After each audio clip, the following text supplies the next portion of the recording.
Hola, bienvenidos a otro taller más de los grandes maestros. Hoy nos toca hablar de verdad de un personaje que en lo personal me encanta, me atrapó, me parece, ya lo he dicho en las otras sesiones de los grandes maestros, que de repente todos comienzan a convertirse en muy importantes. Y créeme que para mí fue todo un proceso de investigación muy complejo.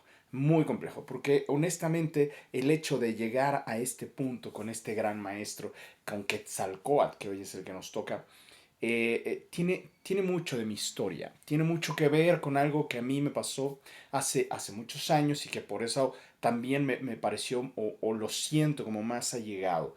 Y fíjate, tenía hace muchos años, de hecho, estaba yo terminando un proceso muy complejo en mi vida, una separación de mi pareja de muy fuerte, ¿no? Muy fuerte. Y honestamente fui yo el que me puse muy sentimental, me puse muy mal y me puse muy en víctima. Y uno de mis amigos de la infancia me vio y me dijo, oye, pues, ¿qué tienes, no? Ya le platiqué que me sentía muy mal.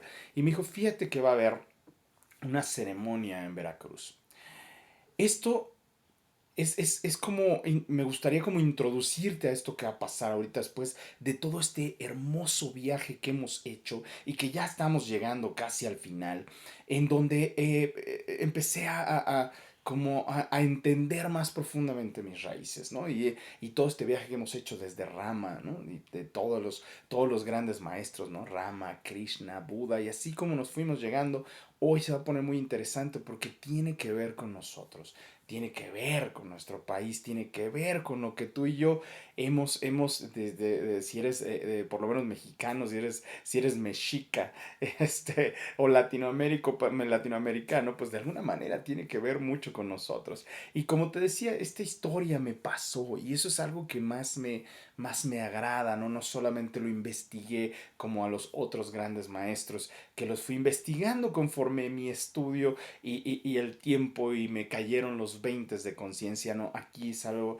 muy interesante que me ocurre también y que esa fue la semilla para empezar a investigar mucho más profundo y hoy en día tenemos todavía mucho más comprensión y conocimiento al grado que pues tenemos por lo menos 3 cursos de lo que es la toltequidad, el arte de vivir en armonía. Y pues bueno, te digo que este amigo me ve todo triste y me invita a una ceremonia que iba a ser en Veracruz. Honestamente, yo estaba muy triste, me sentía como muy mal y por lo tanto, curiosamente, lo que mi cerebro escuchó fue, va a haber una fiesta en Veracruz. Obvio, obvio tenía yo que según mi cabeza salir de toda esa situación en la cual estaba yo pasando. Y pues bueno, déjame decirte que lo peor de esta situación es que al final estaba yo tan inconsciente que ni siquiera sé a dónde fui. Solo recuerdo que llegamos a Coatzacoalcos y de ahí tomamos un jeep, nos llevaron en un cochecito, de verdad, horas en la selva, horas en la selva. Y después nos bajamos y todavía caminamos otro rato más, tal vez entre 1 hora y media y 2 horas caminando todavía para llegar a ese sitio donde fue este evento.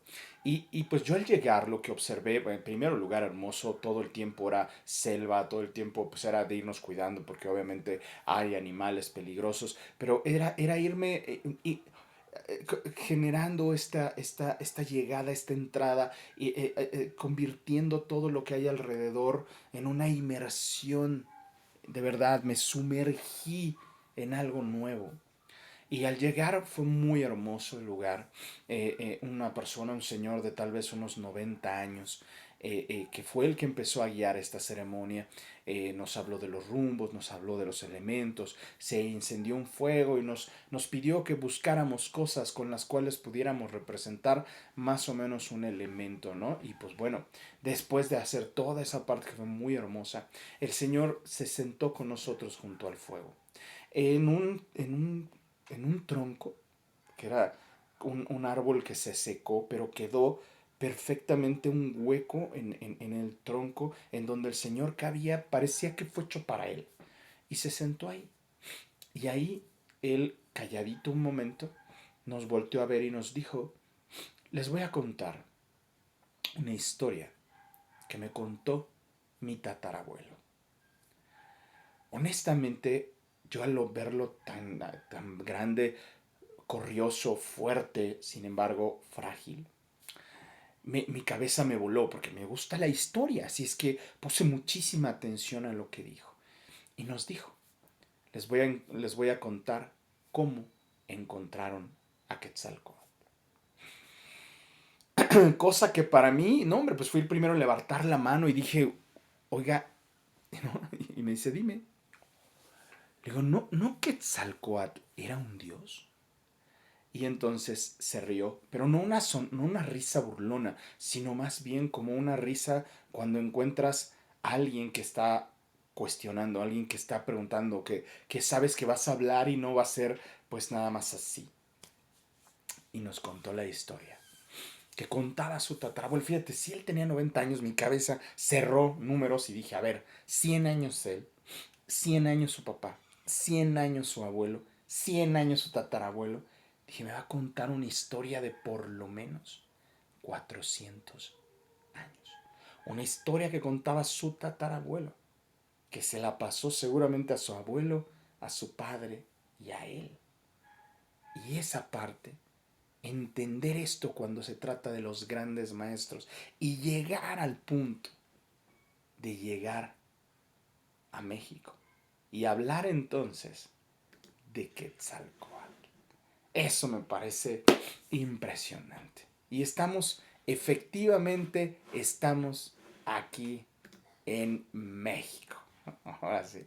Estamos en México y todo, fíjate, todo lo que nos ha llevado, todo este gran viaje de los grandes maestros, de pasar por la India, por Grecia, por Egipto, por el Medio Oriente, por Asia, ¿no? Y hoy nos trae a México, nos trae a este lugar, a Latinoamérica, en donde uno de los grandes maestros estuvo aquí. Créeme que hay, digo, ya pasan Sócrates, Platón, Aristóteles, Pitágoras. ¿Qué me puedes decir de todos ellos? Y de muchos que yo sé que pudieron haber entrado en esta lista. Sin embargo, para mi comprensión de cómo fue empezando a generarse el pensamiento humano, a generar cómo hemos llegado a entender el proceso de tal vez inclusive la espiritualidad en el mundo, pues pensé en cortar a estos 14 grandes maestros y llegar en este caso aquí a México. Y nos encontramos de verdad en un punto súper interesante, porque cuando hablamos de lo nuestro, como que lo sentimos más allegado. Y bueno, déjame decirte que Quetzalcóatl es un personaje mitificado. Recuerda que la historia de México fue cambiada y tratada de ser desaparecida por otra cultura. Así que existen personajes que fueron mitificados, tratados de ser que parecieran que no existieron y que fueron personajes, ¿no? Que fueron divinidades, ¿no? Pero es casi como un cuento para que no creas o no percibas o no te imagines que en realidad hayan sido humanos. Y ese es el punto crucial con Quetzalcóatl. Quetzalcóatl fue una persona, un personaje, ¿ok? Solo que el mito, ¿no? Solo que el mito salió de algún lado y esto nos hace pensar que es un personaje real y a pesar del mito, a pesar de lo que se cree, hoy vamos a hablar de Quetzalcóatl. Así es que hoy nos volvemos antiguos mexicas, nos volvemos antiguos toltecas. Estamos hablando de una etapa que es muy antigua, ¿no? Estamos hablando entre el punto de los zapotecas y de los toltecas, y eso lo va a ser muy interesante. El mito hace que los personajes que tratan de describir sean distorsionados, cambiados por el mismo acto de intentar embellecerlos. Al querer resaltar una parte de su biografía, los llevan a nivel en donde es complicado saber cuándo es parte del personaje y cuándo es parte del mito. Cuando hablamos, por ejemplo, de Zaratustra, lo has de recordar, que te decía que en su historia están esos ejemplos que luego le pusieron en los libros apócrifos a Jesús de Nazaret. Esos milagros como niño, ¿no? Como el que jugando Zaratustra con otros niños pierde, Zaratustra se enoja y por el poder que tiene mata a uno de los niños y pues se vuelve un caos. La familia va a hablar con la familia de Zaratustra y pues el papá, ¿no? El que acuérdate que el papá era un mago, un gran mago, voltea a ver a Zaratustra y le dice, no manches, revívelo. Y pues él dice, pues es que me hizo enojar y no. Y una cosa llegó a la otra y entonces pues se murió, ¿no? Pero no se preocupen, ahorita lo regreso y pum, lo revive. Entonces todo ese tipo de detalles que hacen que perdamos si es un personaje real o estamos hablando de un mito, estamos hablando de una mentira, ¿vale? Pero en todo eso vamos a atrevernos a hablar de Quetzalcóatl. ¿Por qué? Porque podemos. Estamos en todo nuestro derecho como mexicas de investigar nuestras raíces y hablar de ellos. Lo que sí es que no conocemos tiempo ni lugar definidos. Primero porque recuerda que los nuestros tenían tres tipos de calendarios diferentes y son completamente distintos a los procesos calendáricos del mundo. Nosotros no estábamos contando el tiempo por contar el tiempo, estábamos contando los ciclos que nos llevan a la comprensión de una calidad o de una integridad con nuestra naturaleza. Los ciclos que se cuentan en los calendarios, pues básicamente es para contar el tiempo que pasa entre una cosa y otra. Y los nuestros eran otro tipo, calendario lunar, calendario solar, calendario de Venus. ¿No? Entonces, ese tipo de cuentas diferentes nos ayudaban a los calendarios de las cosechas, a los calendarios de las, ¿cómo puedo decirte? De las ceremonias, ¿no? Y el tercero, el calendario del destino. ¿Ok? Entonces ahí es donde vemos que eran tres tipos y era un formato diferente contar el tiempo. Por lo tanto, pues no tenemos ningún tiempo ni lugar definidos. Solo puedo decirte que fue entre los zapotecas y los toltecas, en ese punto en donde al mismo tiempo cabe aclarar que todo estaba pasando. Lo hemos dicho en otros momentos de esta serie de los grandes maestros, en donde todo estaba pasando al mismo tiempo. No fue una línea, no es una, no es una consecución, primero fue esto, luego fue esto, no, empezó a ocurrir al mismo tiempo. Así es que en este proceso, por eso no podemos definir lugar ni tiempo definido como tal.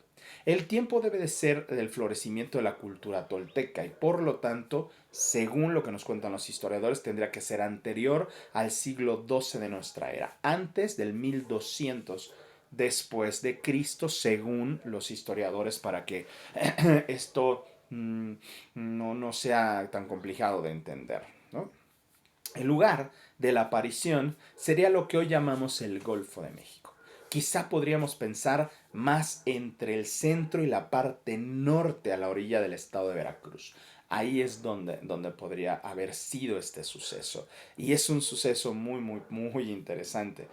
La foto que te pongo ahí es del antiguo puerto de Veracruz, ¿no? Pero es para que tengamos como un poco de idea nada más, que pienses que no había nada, de verdad, nada de lo que hoy existe. Este personaje, perdón, llegó o es traído del mar, cualquiera de las dos, o llegó por el mar o el mar lo trajo. Si el mar lo trajo, entonces sería más como un naufragio. Y de hecho, casi todos los historiadores ven esa parte, dicen, él es un náufrago. Y aquí es donde se pone muy interesante porque nos permite entrar en un punto de mitología mayor. El hecho de que nos digan que es traído por el mar y que es un personaje inclusive de la Atlántida. Al poner la Atlántida, entonces todo este tiempo que te acabo de decir, el 1200 después de Cristo, entonces no podría ser. Ok, no podría ser porque 1200 después de Cristo ya había un florecimiento muy grande, ya estábamos en la Edad Media, por lo cual la Atlántida no podía existir como tal, ¿me explico? Porque ya Platón había hablado de ella y acuérdate que Platón estamos hablando de aproximadamente unos 400, 500 años antes de Cristo. Y si esto está siendo en el 1200, según el proceso histórico común y normal, pues entonces ya no hay cabida para que haya sido un Atlante, pero así es como lo mencionan históricamente.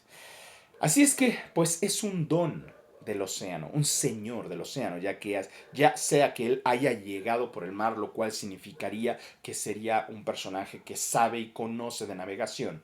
Y pues parece que su llegada era no prevista, ni siquiera se le esperaba y tal vez ni él pensaba venir siquiera. ¿Por qué? Por cómo cuentan que ocurre. Tal vez es miembro de una tripulación o pasajero de una nave que naufragó cerca de las orillas del Golfo. Sabemos también que por sus facciones, sus proporciones no correspondían al promedio de los habitantes, muy especialmente al color de piel. Y esto pues, nos ayuda a entender un poquito la referencia yéndonos a la India con Rama, con Krishna, que eran personajes de piel, inclusive Zaratustra, lo has de recordar, con un tono blanco casi azul, ¿no? Azuladón, muy raro, ¿no? En un tono blanco, pero más como descolorido, ¿no? Allá, de hecho, allá mismo en Veracruz hay unas lagartijas que las conocen como cuijas y que son casi transparentes, ¿no? Son mucho, o las besuconas también las conocen así. Parece que el naufragio tuvo lugar cerca de la costa, pero no como tan cerca porque no llegó nadando. Fue traído por el mar, ya casi muerto, ya casi muerto. Llegó amarrado a una parte de un mástil roto de su embarcación. Queremos suponer que era el mástil porque pues simplemente llegó atado a una madera, a un madero. ¿Okay? Y pues por eso pensamos automáticamente pues que viene de un naufragio. ¿Vale? Como la historia en realidad no está determinada el tiempo, pues puede ser otro momento, o sea, puede ser otro tiempo, no necesariamente en el 1200 después de Cristo. ¿Okay? Por lo que te acabo de mencionar, porque inclusive los mismos toltecas fueron mucho antes de ese proceso. ¿Okay? Aunque ya sé que te van a decir que pues, nosotros aparecimos, ¿no? Aparecimos de la nada en ese periodo de tiempo. Entonces es como un poco absurdo. Pero bueno, no pasa nada. Así que puede ser un ser del mismo continente o tal vez no. Puede ser que procedería de algún lugar más lejos, como un tardío vikingo. La geografía no haría lo haría menos improbable, pero bueno, ¿no? Pero la configuración moral de él justifica la sugerencia de un personaje de formación budista, que es su condición moral, budista o cristiano. Tratando de ponerlo más hacia nuestros tiempos, sería como algo más como cristianón. ¿Por qué? Porque su condición moral fue muy impresionante. O sea, lo que enseñó, la manera en cómo lo enseñó, no podía ser algo que fuera como un bruto, un personaje violento. No, enseñó cosas muy, muy fuertes. Hablaba de paz, de armonía, de unión, y eso que no es normal o no era tan común en el caso de estos tiempos, ¿no? Que hablamos de lo que se supone nos enseñaron que nuestra cultura era muy bárbara y muy violenta y muy sangrienta y no, nada más alejado de la realidad. Ahorita vamos a platicar más. También, o si se nos da la gana ponerlo en el terreno del mito, un sobreviviente del hundimiento de la Atlántida, pero como te decía, no podría ser lo que los historiadores dicen, ¿no? Lo que enseña, y esto es algo bien fuerte, esto que te voy a decir es lo que se enseña en Grecia sobre el mito de Quetzalcóatl. En las escuelas, así como nosotros nos enseñan de repente sobre Hermes o sobre, no sé, Dioniso o sobre Zeus o sobre Ares, ¿no? Así en las escuelas, también allá se enseña sobre Quetzalcóatl. ¿Y qué es lo que se dice de Quetzalcóatl?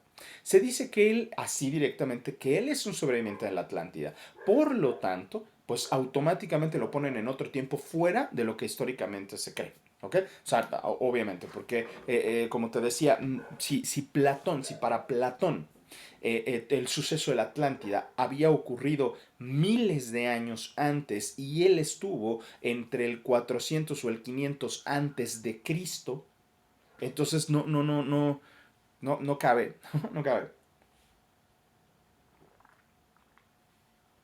No hay manera o no hay forma en la que podamos decir que ha sido un sobreviviente de la Atlántida. Sin embargo, los griegos lo acomodan en ese punto. Un sobreviviente de la Atlántida que llegó a costas mexicanas. Tiene ideas muy apegadas a las cristianas y a las budistas. Por eso te mencionaba hace un momento que podría ser su configuración moral como un budista o como un cristiano si lo queremos aventar hacia nuestro tiempo. Entonces, pero no apegada a las religiones, o sea, sí tenía la ideología, pero no la religión, el dogma, no el dogma. Más sobre la enseñanza de estos grandes maestros, como si hubiera sido un discípulo de los dos. Claro, imposible por el tiempo en que estos dos maestros existieron, porque ya dijimos, Buda 500 años antes de Cristo. Entonces, pues no hubiera sido posible esta parte. El inicio de su historia se sabe que tenía una especie de amnesia. Sí, Quetzalcóatl no recordaba. Y es hasta un poco normal, fíjate. Cuando llegó a la costa no recuerda su pasado. Quizá por golpes sufridos por el naufragio o la desesperación de los eventos ocurridos.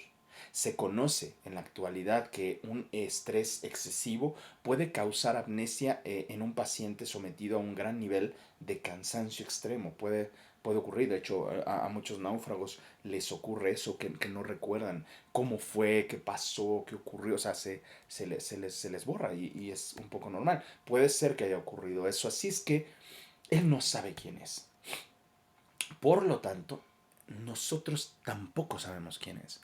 No conocemos su nombre real. Así como hemos hablado de otros grandes maestros que sus nombres son apodos, descripciones. Pues nosotros con Quetzalcóatl tenemos exactamente, el gran maestro, tenemos el mismo punto. Sin embargo, a través de su conciencia con los nativos, ¿no? Esa convivencia que tiene con los nativos, va aclarando ciertas remembranzas de su pasado. Dice cosas que para él siempre han estado en su subconsciente, solo que no recuerda cómo es que lo aprendió, porque empieza a hablar de eso, de lo que él trae en el corazón.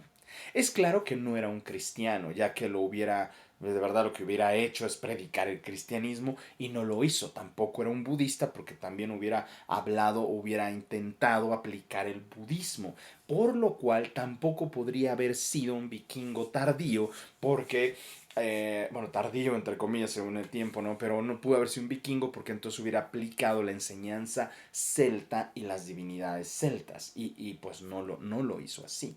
Así es que estamos ante una gran interrogante. ¿De dónde es? ¿Cómo llegó? O sea, de dónde proviene? ¿Cuáles son los conceptos que tiene? Y de verdad es impresionante.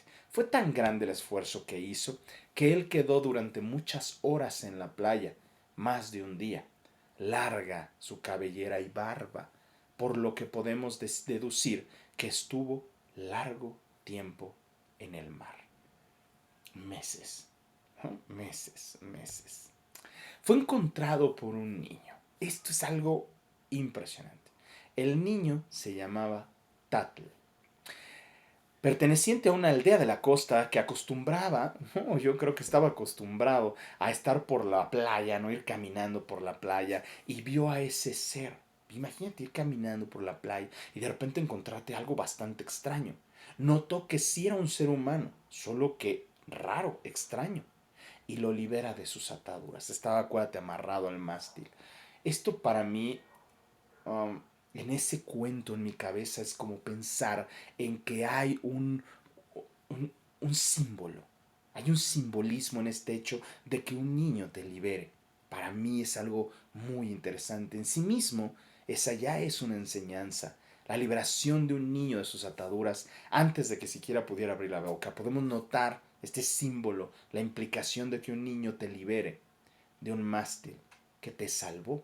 Sí, claro, te salvó el mástil, pero ahora ya estás atado a ello. Y de hecho, si lo que te libera ya no te libera, abandónalo. Si lo que te libera ya no te libera, abandónalo. El niño no tuvo miedo. El pequeño lo desata del mástil y se dio cuenta que está vivo, ya que se empezó a mover. Entonces, pues sí es como de, canijo, ¿no? Al abrir sus ojos, y esto es muy, muy bello, porque abre los ojos y empieza a observar. Aquí 2 o 3 historiadores han insistido en que sus ojos eran azules. Honestamente, a mí en lo personal la verdad me da igual que hayan sido Skull, pero quiero decírtelo porque hay varios historiadores, dos o tres historiadores, que pues de alguna forma insisten en que los ojos de Quetzalcóatl eran azules. Y en un cabello rubio o trigueño, o sea, no negro como podría ser el de la costa, ¿no? Los demás no le ponen demasiada atención a esos rasgos que son más como nórdicos y pues yo también estoy en ese punto, ¿no? Ese es el primer contacto entre dos continentes.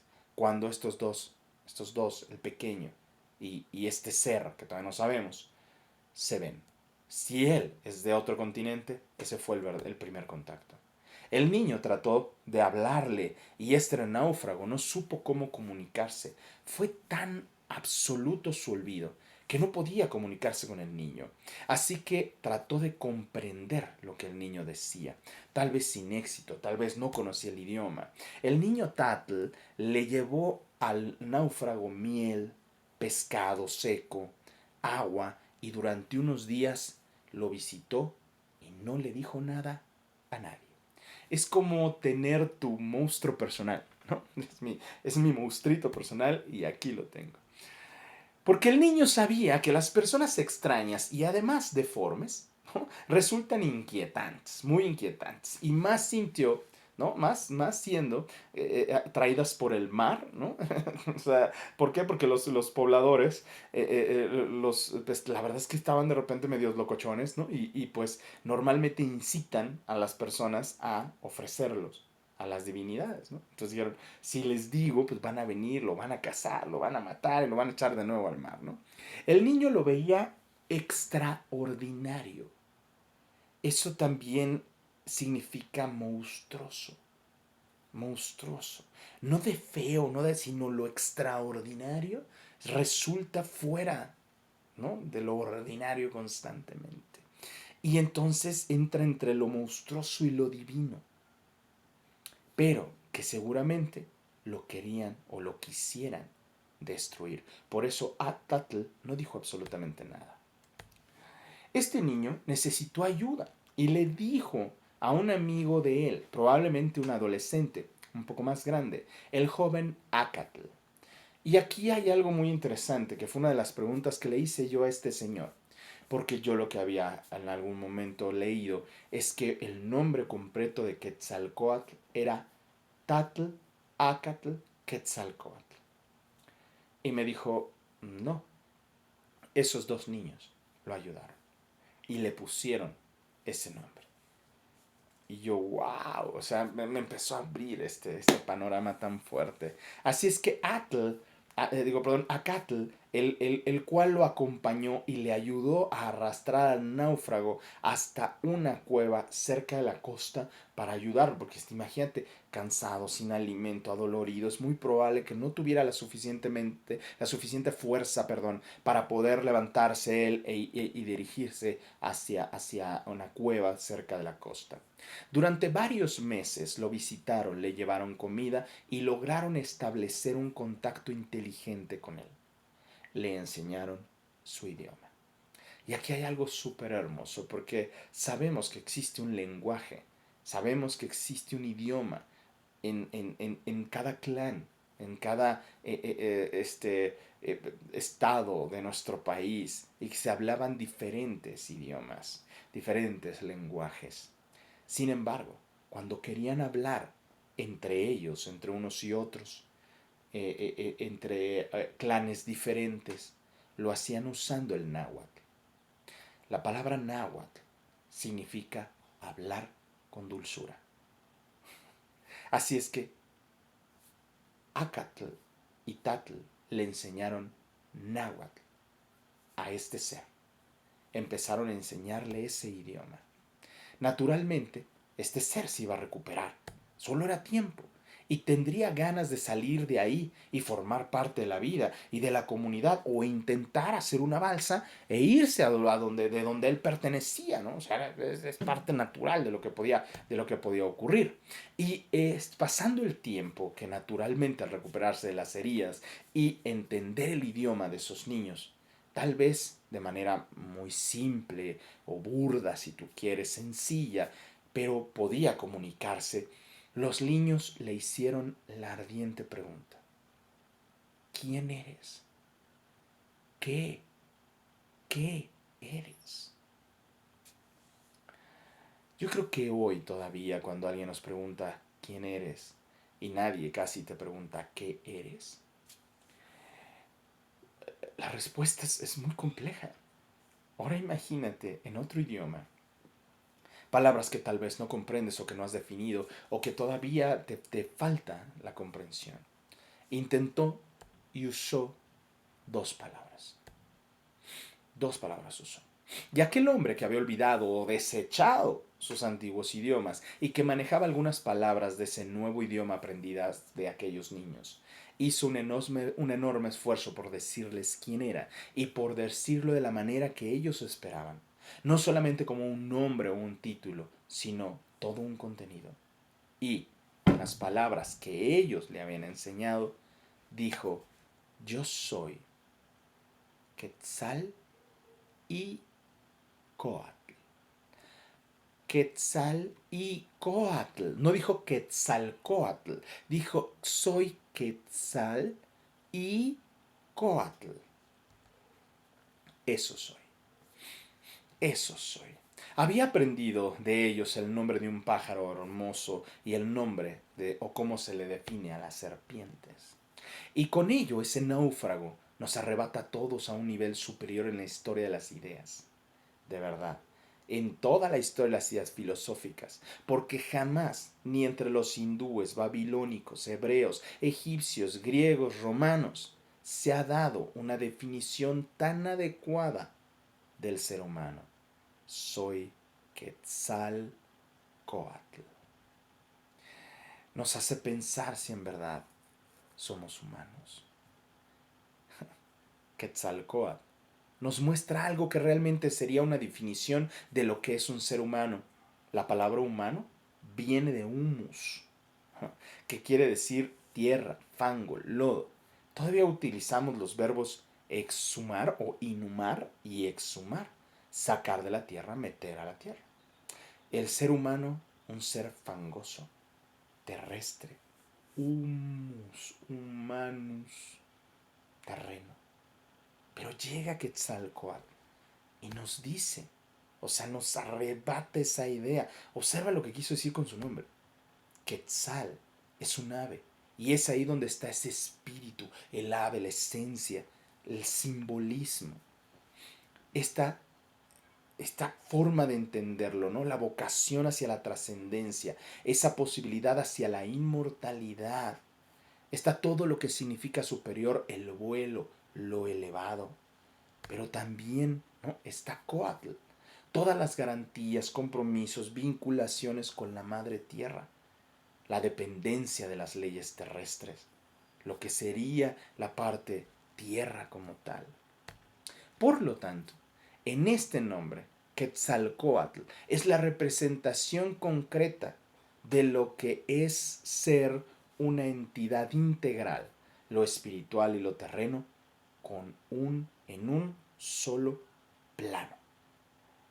Quetzalcoatl, lo elevado y lo terrestre aquí. Este concepto incluye todo el esfuerzo de varias civilizaciones, incluyendo la China.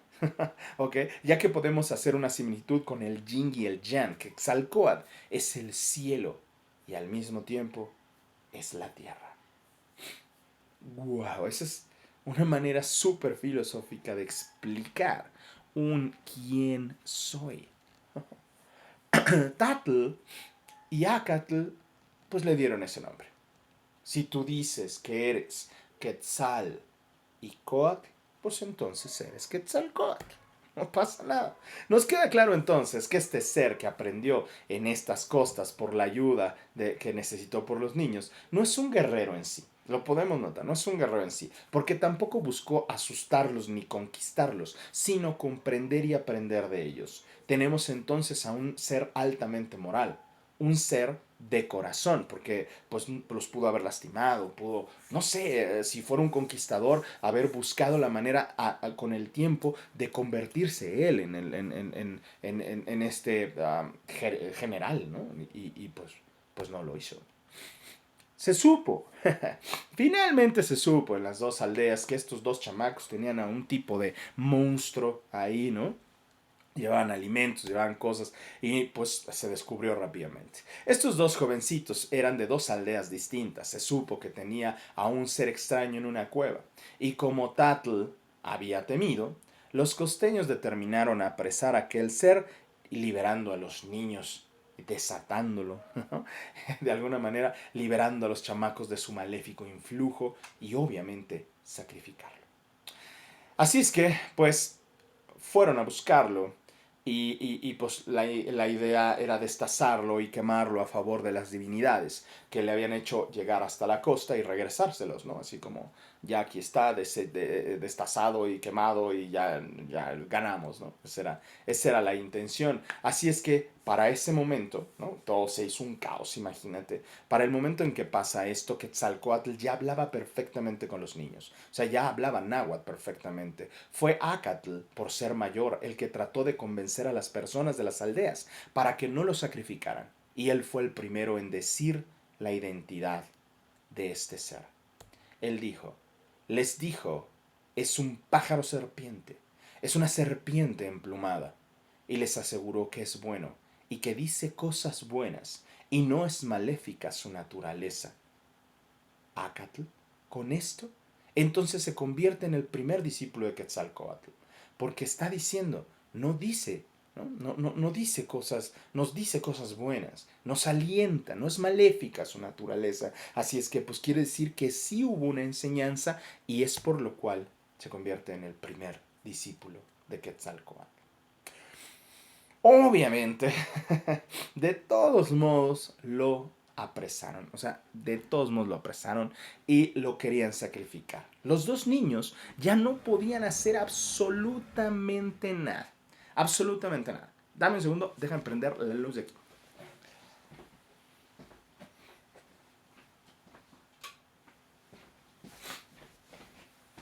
Ya estamos porque empecé a ver todo medio oscuro y espero que tú en el video no lo hayas visto así, pero bueno, ahí estamos, ya estoy aquí. Entonces, lo querían sacrificar y los dos niños ya no podían hacer nada, ya no había manera de cómo defender con eso. Así que Quetzalcóatl, y esto sí está, pues, como todos los historiadores lo mencionan, Quetzalcóatl tuvo que utilizar la fuerza. Ay, contando claro, con el pánico que le tenían por el aspecto tan diferente entre él y los nativos, eran muy diferentes de aspectos. Así es que, pues, lo que hizo fue dar un grito. Tu vida está de por medio. Dar un grito y se defendió. Todas las leyendas coinciden en que tuvo que matar para liberarse. Tal vez a uno o dos para poder liberarse. Y entre todo ese escándalo, entre todo ese movimiento, se escaparon Quetzalcóatl, Acatl y Tatl. Se escaparon, se fueron, se internaron en el continente, llegaron hasta el Anáhuac, se sintieron seguros en la lejanía de la costa y a petición de Quetzalcóatl se dedicaron por un tiempo a la meditación y a la contemplación. Esto lo vuelve muy, muy interesante, ¿no? El hecho de que pues empezó con la meditación y la contemplación. En su proceso de meditación y contemplación, al parecer en este tiempo estuvieron cumpliendo una especie de penitencia para la purificación del acto de asesinar, estuvieron como en ese punto de estar en quietud, en contemplación, ¿no? El lugar en donde se determina que estuvo en ese proceso que todos los maestros tuvieron, ¿no? Es muy curioso ver cómo hay tanta similitud en esos retiros tan profundos. Su aislamiento fue en el área de Tulancingo. Es tan padre poder hablar y poder vislumbrar un poquito de lo nuestro, ¿no? Decimos Tulancingo, ¿no? Nosotros que estamos acá en el norte, en Tepozotlán, Cuautitlán, Izcalli, Tulancingo lo tenemos cerca, está muy cerca de lo que hoy conocemos como las pirámides, también está muy cerca del área de Catepec, ¿no? Del área de Insurgentes Norte, ¿no? Entonces, Hablamos de ese Tulancingo, no otro. No, no es como hablar de Grecia, ¿no? No, no es como hablar de la Palestina. No, estás hablando de Tulancingo. Y en el área de Cuautitlán, en el año uno conejo, llegó Quetzalcóatl a Tulancingo. En el año uno conejo. Cuando tengo la oportunidad de recibir por parte de la abuela Margarita, el abuelo Héctor, el abuelo Fernando, varios, ¿cómo decirle así?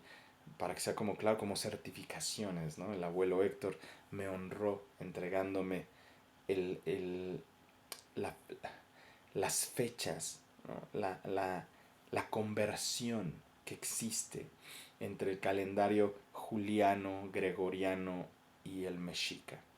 Es complejo. Podríamos rastrear qué año es el año uno conejo.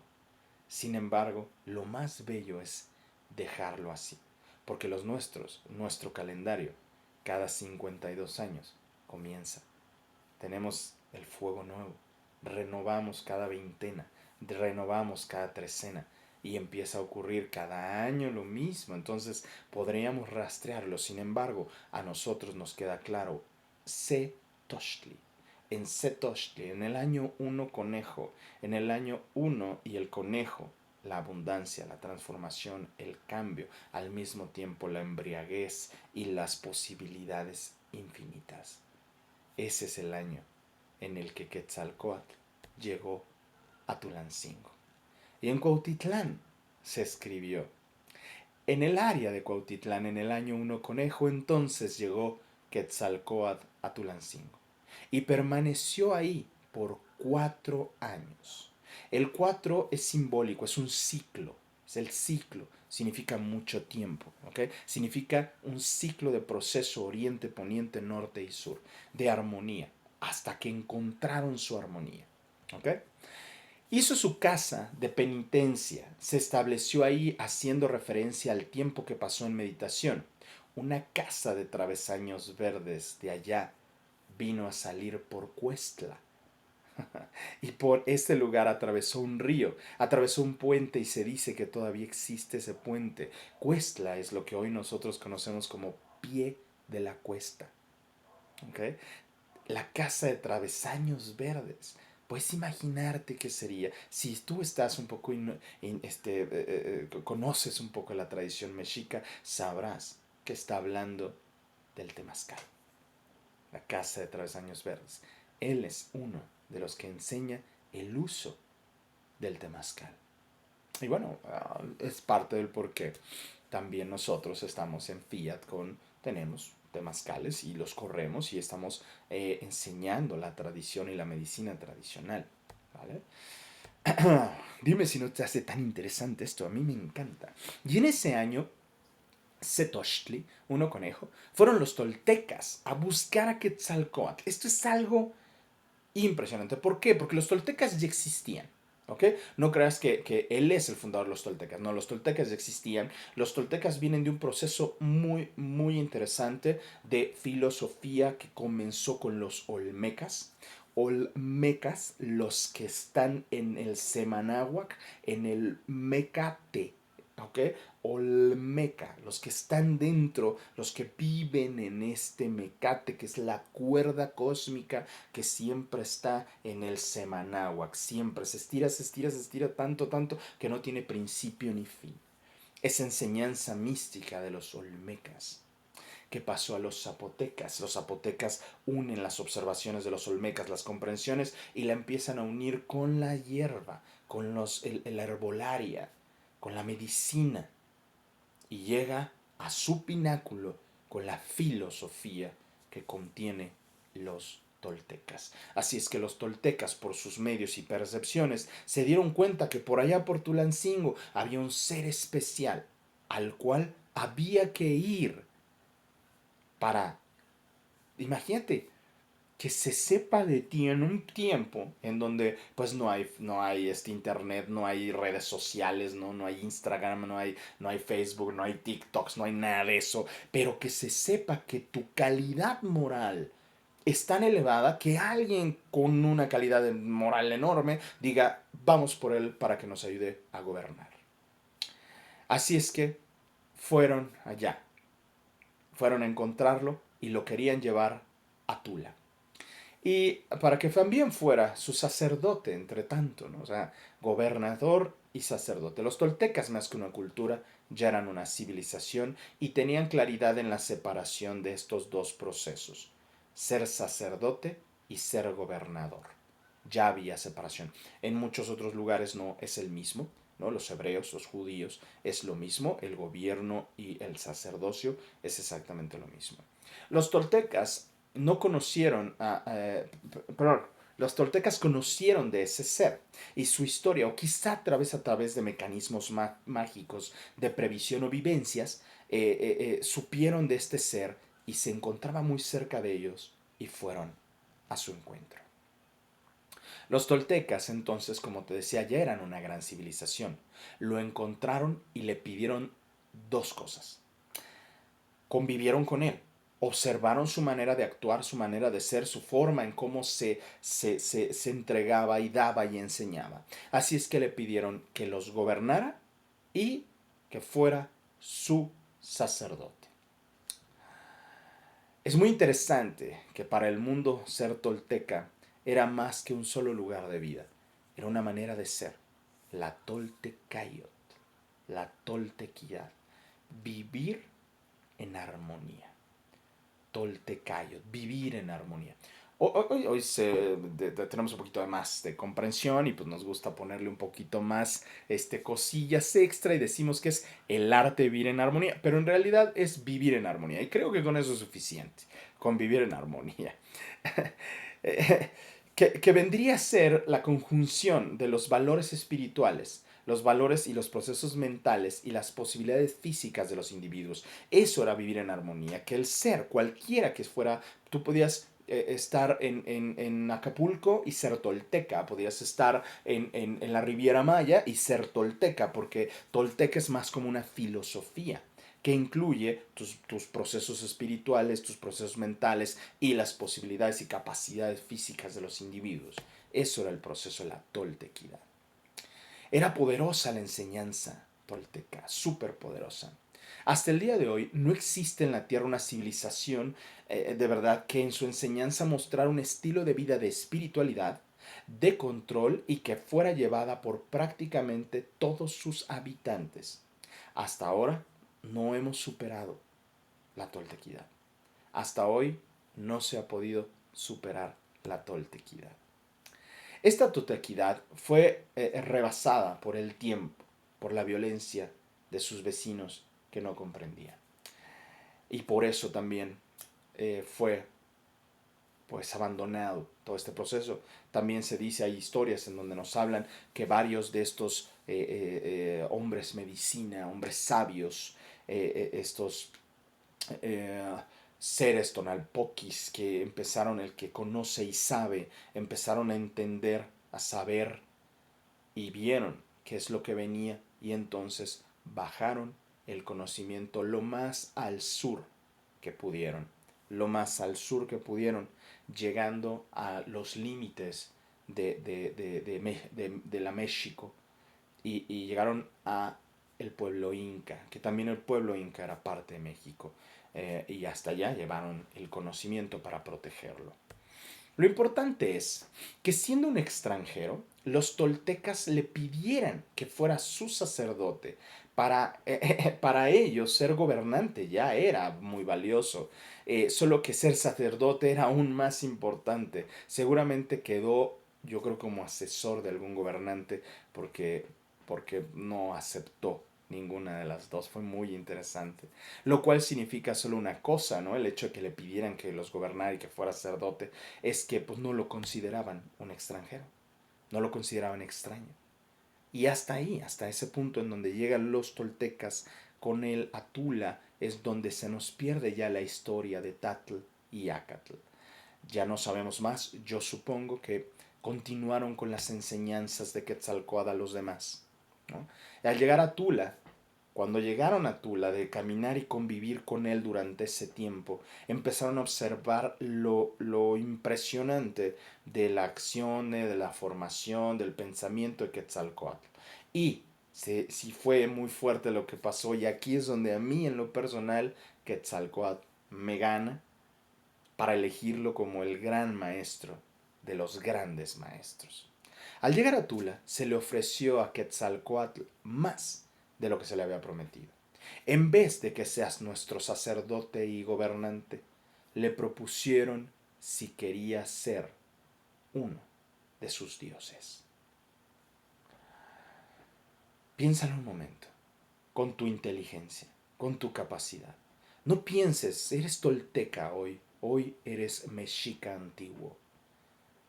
Los mexicas antiguos no eran tontos, no eran uh, ignorantes, conocían los ciclos de la tierra, los ciclos de las estrellas, los ciclos, y al punto que lograron generar 3 tipos de calendarios diferentes con matemática precisa, veintenas, trecenas, haciendo cuentas precisas, el calendario lunar, la gestación humana, calendárica perfectamente, la cuenta de los 583 días del calendario venusino, en sus ciclos las Pléyades. No eran para nada tontos. ¿Cómo? ¿Qué tipo de persona tendrías que ser para que alguien dijera, wow, quiero que seas uno de mis dioses encarnados? Solo imagínate el nivel de calidad moral que tenía Quetzalcóatl. Esto demostraba el nivel moral y espiritual que tenía. Vivía y enseñaba Quetzalcóatl. Tan fuerte es que 4 directrices nos quedan. 4 directrices. Orden, congruencia, evolutivo y armónico. Todo tu proceso de vida, ordenado, congruente, evolutivo y armónico. Qué profundidad, qué impresionante. Y por esto, para mí, Quetzalcóatl gana como el grande de los grandes maestros. Porque entonces tuvo un fugaz recuerdo y les dijo, no puedo ser su Dios, porque ya hay uno, y no hay más que uno solo. Y esa es una de sus enseñanzas de él. No era radical en sus ideas, pueden existir muchos, pero solo existe uno solo y todo. Y les propuso algo, les puedo servir más en calidad de hermano. Como hermano, lo que quieras, pero no voy a ser tu Dios, no voy a ser tu gobernante, no voy a ser tu sacerdote, voy a ser tu hermano. Y así pudo trabajar junto con todos y hacer cosas extraordinarias, cosas súper valiosas. Se dice que les ayudó a configurar la educación musical con la agricultura y la ganadería. Una leyenda ya exagerada dice que inventó el arado y el telar. Obviamente ya se vestían, ya había todo eso. Se dijo que había sido el instructor del cultivo del maíz. Se dice que para ayudar a los toltecas en un periodo de máxima escasez de maíz, supo que las hormigas tenían una cantidad en un monte y él se convirtió en una hormiga negra y pudo tomar un solo grano de maíz y recuperó las cosechas. Lo que ocurre es que estas historias como tal, que ya son como exageradas, se fueron filtradas porque el maíz como tal, como nosotros lo conocemos, es el lote, no existe. Es ciencia de parte de nosotros. Y es por eso que nosotros inventamos el maíz. Son combinaciones genéticas, son ir haciendo injertos. Fueron haciendo injertos lo que hoy sabemos que es la manipulación del gen del maíz hasta quedar como hoy lo conocemos. Y eso se le atribuye a Quetzalcóatl. Por lo tanto, hay ciencia detrás de este conocimiento. Hay un proceso de entenderte como manipulador genético. ¿Okay? que cuando lo quisieron hacer con las cabras, ¿no? Con la cabra que hicieron genéticamente modificada, que la hicieron de in vitro tal cual, pues nosotros decimos, estaban jugando a ser dioses. Y pues yo ya se hace eso constantemente. Pero bueno, un hombre que fácilmente pudo ser Dios y no quiso, pero que en calidad de hermano literalmente se convirtió en una hormiga para salvar a los humanos y trabajar codo a codo con ellos. Con ello queda ya encaminado lo que sería la cultura del maíz. Le preguntaron, nos has dicho, ¿no? No has querido decir que Dios no nos has explicado con claridad, ¿no? No has querido ser nuestro Dios, nos has dicho que existe un solo Dios. Y así como nos dijiste que quién es Dios, ¿no? Dinos, que tú no eres Dios, dinos, como nos dijiste, soy Quetzal y Coatl, dinos, ¿cómo? ¿Cómo es Dios? Y Quetzalcóatl no pudo encontrar un nombre, al grado que en el náhuatl no existe palabra que defina Dios o divinidad. No pudo encontrar o no existe un nombre. Lo que dijo fue, yo soy Quetzalcóatl y este Dios es como Quetzalcóatl, pero grande, infinito. Lo curioso es que trató de definir algo que sí tiene un nombre antiguo, sí se define con palabras antiguas, solo que no hay forma de ponerle un concepto. Ipalmenowani, Moyocoyani, Tloquenahuaque, en lengua ancestral. Ipalmenowani, Moyocoyani, Tloquenahuaque. El que se cree a sí mismo, el que está a un costado de todo, el que está al lado de todo. No hay manera de cómo explicarlo. Así es que yo soy Quetzalcóatl. Y este ser es en grande, en infinito, en infinito.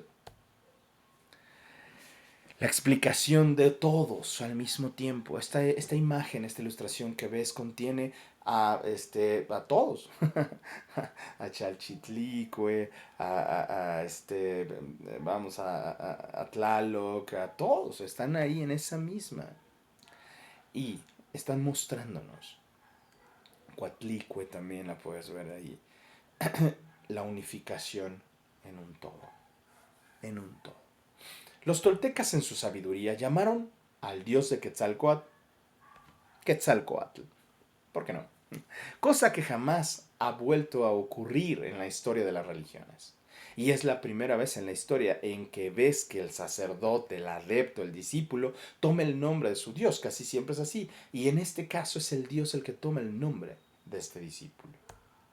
Ejemplos, ¿no? Los cristianos, el budista, el maometano y todos ellos toman el nombre, ¿no? De los brahmanes, por ejemplo. El dios es Brahma y el discípulo toma el nombre del dios, ¿no? Y aquí es al revés. Eso también lo hizo súper importante. Gracias a lo que dijo, los toltecas tenían un solo Dios, con diferentes identidades, que se le veneraba como uno solo. En estos grandes maestros, pues estoy todavía usando las palabras dioses como algo normal y común, pero si en algún día te interesa y quieres saber más sobre nuestra tradición, pues te explicaría cómo es que al final de cuentas los nuestros no tenían ninguna ideología de divinidad. Guardianes tal vez, pero no dioses como tal. Y bueno, le hacían súplicas de nombre, ¿no? De nombre Quetzalcóatl, y eran tan respetuosos con las cosas de Dios que todo lo que les decía el sacerdote Quetzalcóatl lo hacían. Él les decía, ¿no? Lo que él les decía, ellos hacían. Ese Dios nada exige, decía Quetzalcóatl, no exige nada. Ofrezcan mariposas, serpientes que puedan sacrificar. Y obviamente canceló lo que se supone eran los sacrificios humanos, así como también lo hizo Orfeo y Rama en su momento. Otra doctrina, y esta es de enseñanza directa de Quetzalcóatl, la del ritmo de las cosas. La enseñanza del ritmo de las cosas. Él nota el ciclo y su gran importancia en la vida. Cada cosa cumple con ese sistema. Desde nacer hasta morir. Lleva un ritmo. La idea principal de esto es tomar conciencia y encontrar dónde comienza cada ciclo para poder tener la sabiduría de crecer. El ritmo, el punto adecuado. Y su bandera, él tenía una bandera y era esta. Su bandera en donde unificas el norte, el sur, el oriente y el poniente. En esto, en una unificación. Su bandera, color rojo y negro. El rojo, el camino y el andar del sol, el tonal, el negro, aquello que no puedes ver y percibir y sin embargo sustenta lo que se ve en la luz, el nahual. El tonal y el nahual. Súper enseñanzas, súper poderosísimas. Una de las más importantes, la doctrina del amor, dolor y saber. Las tres cosas más importantes para el humano, decía Quetzalcóatl. El saber amar. El saber amar porque el amor diviniza. Vas a sentir a Dios en tu interior y lo vas a ver en el exterior. El saber sentir dolor porque el dolor humaniza. No seas víctima del dolor. Aprende a sentirlo. Y el conocer de todo. Conocer de todo. Porque el saber libera. El saber libera. Wow, o sea, de verdad, qué impresionante. El saber libera. Y si tú sabes, vas a poder. Esto está muy, muy bárbaro. Mandó a construir 4 templos. 4 templos. Los templos están orientados hacia los 4 distintos rumbos del universo y me imagino que sabes de qué templos me refiero. En el primero se ejercía el gobierno, la justicia, y nosotros lo conocemos como el templo de las mariposas. El segundo se difundía el conocimiento, matemático, químico, conocimiento, y esa es la pirámide de la luna. Y en el tercero se cultivaban las artes, danza, poesía. Y esa es la pirámide del sol. Hoy por eso la gente cree que tiene que ir a danzar en la pirámide del sol, porque ahí se enseñaba, no que para eso haya sido diseñada la pirámide del sol. Pero bueno. Y en el cuarto se rendía culto al Tloquenahuaque y Palmenuani Moyocoyani, al Gran Espíritu. Y esa es la pirámide de Quetzalcóatl. Y pocos la visitan, pocos se dan cuenta de la importancia de ese lugar tan, tan mágico. Nosotros tenemos algunas visitas guiadas ahí y con mucho gusto vamos a estar en contacto cuando tengamos esa visita guiada y nos acompañes y te explique, ¿no?, todo lo que es esa calzada mal llamada de los muertos, pero sin embargo también tiene una explicación el por qué se quedó como calzada de los muertos. En realidad se llamaría calzada de Orión, pero no importa, ya estando allá te lo voy a explicar con mucho gusto. Los principios básicos de Quetzalcóatl. ¿Qué nos dejó de principios básicos? Nos dio los 7 pasos del Quinam. Quinam es el que sostiene la realidad, el sostenedor de la realidad. Tú puedes convertirte en un Quinam, ¿cómo no? Primero, entender la Toltecayot, el acercamiento cultural a la toltequidad para adquirir conocimiento, que puedas ir comprendiendo el conocimiento de la toltequidad. Segundo, el Nahuatilli, normas derivadas de los principios toltecas para adquirir compromiso. Ya habíamos hablado, ¿no? Orden, después sigue congruencia, el que tengas el compromiso.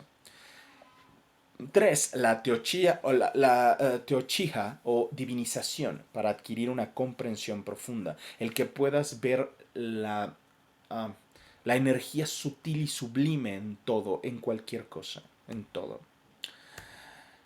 4. La chipagua o la transparencia. provee de capacidad energética, también tiene mucho que ver con la respiración, el saber respirar y el ser transparente en tus actos. 5.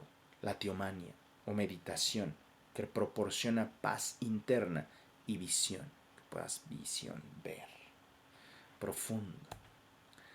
6. El nahuayotl o el nahualismo, que es el doble energético y aspectos profundos de esta enseñanza, la ensoñación, la creación por medio de la visualización, la correspondencia energética. Está muy cañón el nahualismo, muy, muy cañón, muy.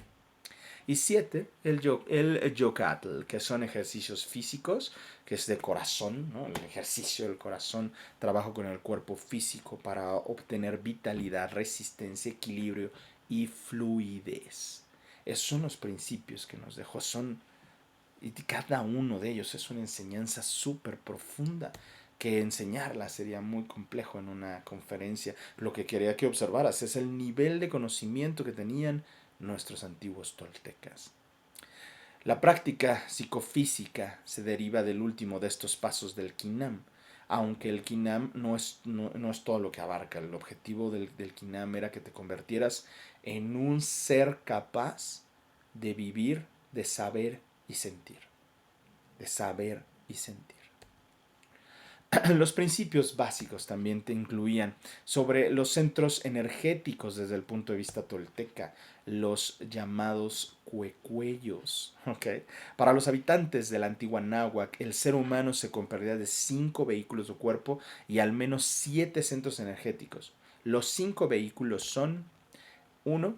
El tonacatl, que es nuestra carne, el vehículo físico; el iyotl, que es el aliento; el vehículo vital, donde podías, y por esa razón teníamos 2 momentos de ayunos profundos: el primero las búsquedas de visiones y el segundo las danzas, sobre todo la danza de la tierra, la danza de los espíritus, en donde estás sin comer ni tomar agua, solo alimentándote del iyotl. ¿Okay? El yoyotl, que es el corazón o el vehículo emocional, que tus emociones estén limpias, que estés sano, que estés claro, no que las guardes y las controles, no se trata de controlar, sino que seas fluido en tus emociones. El mati, que es la mente, el vehículo de pensamientos, tu sistema de creencias, que era súper importante para los nuestros, súper importante.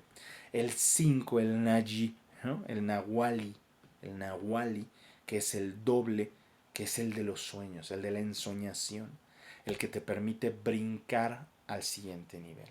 Esos son los 5 vehículos súper importantes de... Déjame te los pongo porque creo que te los quite muy rápido. Estos 5 vehículos son súper importantes en el aspecto tolteca. Entender cómo funciona tu cuerpo, entender cómo funciona tu respiración, entender cómo funciona tu corazón, tus emociones, entender cómo funciona tu mente, entender cómo es la función del nahuali. Es entenderlo y comprenderlo. Es súper interesante. El de los sueños.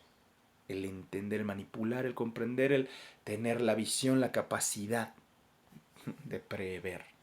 Eso es el nahuali. Es un super par. Impresionante. Y pues fíjate que tuvo que huir Quetzalcóatl. Llegó un momento en donde fue súper importante que huyera. ¿Por qué? Porque pues los sacerdotes de las religiones existentes, ¿no? Los que había alrededor, lo buscaron y lo obligaron a huir. Estaba contra el sacrificio de muchas cosas, no sobre el humano. Estaba con la intención de no tienes por qué sufrir para existir, y pues eso parece que no gustó mucho. Se dice que cuando vivió ahí, ¿no? Se dice que cuando vio los sacerdotes que quisieron engañarlo, ¿no? para que sacrificara toltecas, y él nunca quiso hacerlo. Cuando los vio ahí, pues la neta es que no cayó en sus trampas y simplemente no lo hizo. Sin embargo, pues tuvo que volver a huir y huye de nuevo a Veracruz. Se hizo una balsa y se regresó al océano. Es muy probable que haya recordado quién era en su totalidad y lo que seguía para él. Así es que, de nuevo, se ingresó al océano. Esto lo volvió universal. En el momento que él dijo, voy, ¿no? Me voy. Y se le conoce a él también, que él es Kukulcán. Y coincide tanto en su partida de Veracruz con el inicio de la ideología de Kukulcán, que es igual la serpiente emplumada. Se dice que apareció también en Yucatán, en Perú, en Guatemala y hasta Centroamérica. Como te decía, bajó el conocimiento hasta nuestros hermanos del Perú, nuestros hermanos de Chile, de Argentina. A ellos necesitamos ayudarlos a recordar todo este conocimiento, porque ellos también forman parte de nosotros.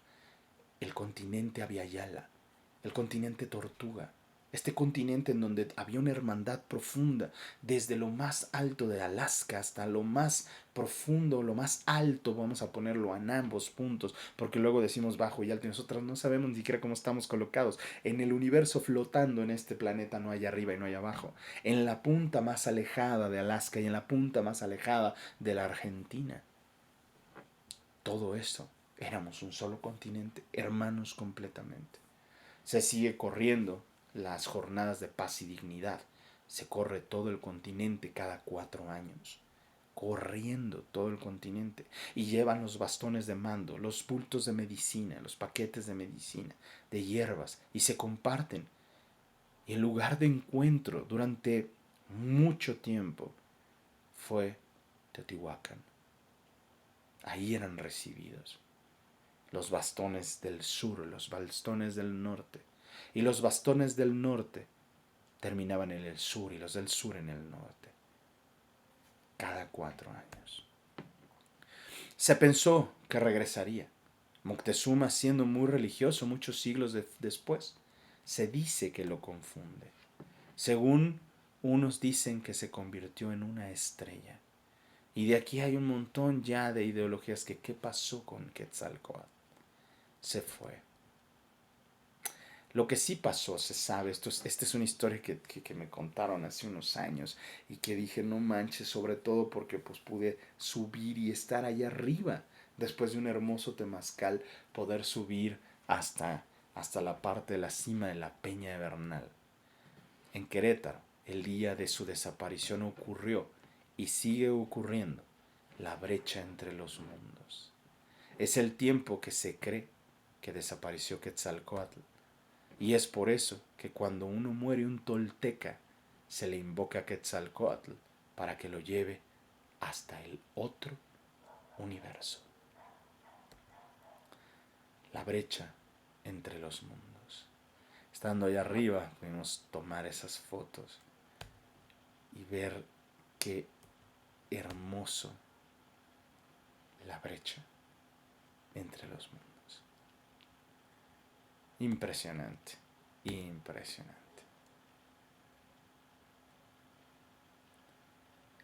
Exactamente en el momento en que se oculta el sol y hace ese hermoso y divino juego. Y se ve impresionante. Y pues exactamente así es como termina el día de hoy Quetzalcóatl, nuestro gran maestro Quetzalcóatl. Y pues bueno, ya nada más nos queda un último gran maestro, Mahoma. Y pues con eso cerramos los 14 grandes maestros. Pero recuerda que hay otra serie, Las Grandes Maestras, que esa también puede ayudarte a... Es la historia no contada de la humanidad. De verdad, si tienes oportunidad, también asiste a ella, compra esos videos porque también son impresionantes. Y pues buenas noches y muchas gracias.